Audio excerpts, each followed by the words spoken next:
ಚೈನಾದಲ್ಲಿದ್ದೀವಿ ಅಂತ ಹೇಳಿದ ಕೂಡಲೇ ಮೋಸ್ಟ್ ಕಾಮನ್ ಆಗಿ ಕೇಳೋ ಕ್ವೆಶನ್ ಏನಂದ್ರೆ ಅಲ್ಲಿನ ಊಟ ನಿಮಗೆ ಹೆಂಗ್ ಸೆಟ್ ಆಯ್ತು, ಊಟಕ್ಕೆ ಏನು ಮಾಡ್ಕೊತಿದ್ದೀರಾ ಅಂತ.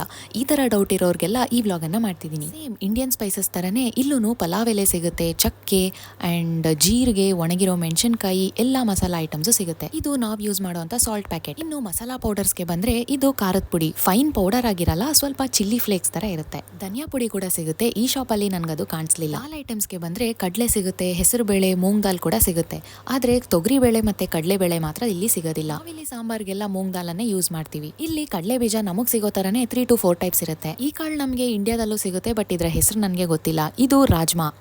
ಕಡಲೆ ಬೀಜ ಇದು 2 ಟೈಪ್ಸ್ ಸಪರೇಟ್ ಆಗಿದೆ. ಹೆಸರು ಕಾಳುನು ಕೂಡ 2 ತರ ಇದೆ. What is your honest reaction towards this? And ಇದು ಡ್ರೈಡ್ ಶ್ರಿಂಪ್. ಒಂದ್ಸತಿ ಇದನ್ನ ಟ್ರೈ ಮಾಡಬೇಕು. ಇನ್ನು ಚೈನಾದಲ್ಲಿ ನಾವು ಉಪ್ಮಾ ಮಾಡ್ಕೊಳ್ಬೇಕಂದ್ರೆ ರವೆ ಕೂಡ ಸಿಗುತ್ತೆ. ಸಣ್ಣ ರವೆ, ದಪ್ಪ ರವೆ ಎಲ್ಲಾನು ಜೋಳದಿಂದ ಮಾಡಿರೋಂಥದ್ದು ಸಿಗುತ್ತೆ.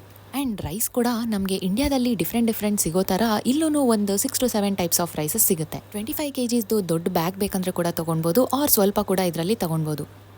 ಇನ್ನು ವೆಜಿಟೇರಿಯನ್ಸ್ ಈ ವ್ಲಾಗನ್ನು ಸ್ಕಿಪ್ ಮಾಡಿ ನಾನು ಮೀಟ್ ಬಗ್ಗೆ ಹೇಳ್ತಿದ್ದೀನಿ. ಇಲ್ಲಿ ಚಿಕನ್ ಮಾತ್ರ ತೋರಿಸ್ತೀನಿ, ಬೇರೆ ಯಾವ ಮೀಟನ್ನು ನಾನು ತೋರಿಸೋದಿಲ್ಲ. ಸೆಪ್ರೇಟ್ ಒಂದು ಕೋಳಿ ಸಿಗುತ್ತೆ. ಆ್ಯಂಡ್ ಇಲ್ಲಿ ನಮಗೆ ಪಾರ್ಟ್ಸ್ ಆಗಿ ಸೆಪ್ರೇಟ್ ಆಗಿ ಸಿಗುತ್ತೆ. ಬ್ರೆಸ್ಟ್ ಪೀಸ್ ಸಿಗುತ್ತೆ, ಲೆಗ್ ಪೀಸ್ ಸೆಪ್ರೇಟ್ ಆಗಿ, ಲಿವರ್, ಗುಂಡ್ಗೆ, ವಿಂಗ್ಸ್ ಆ ಥರದ್ದೆಲ್ಲ ಸೆಪ್ರೇಟ್ ಆಗಿ ಸಿಗುತ್ತೆ.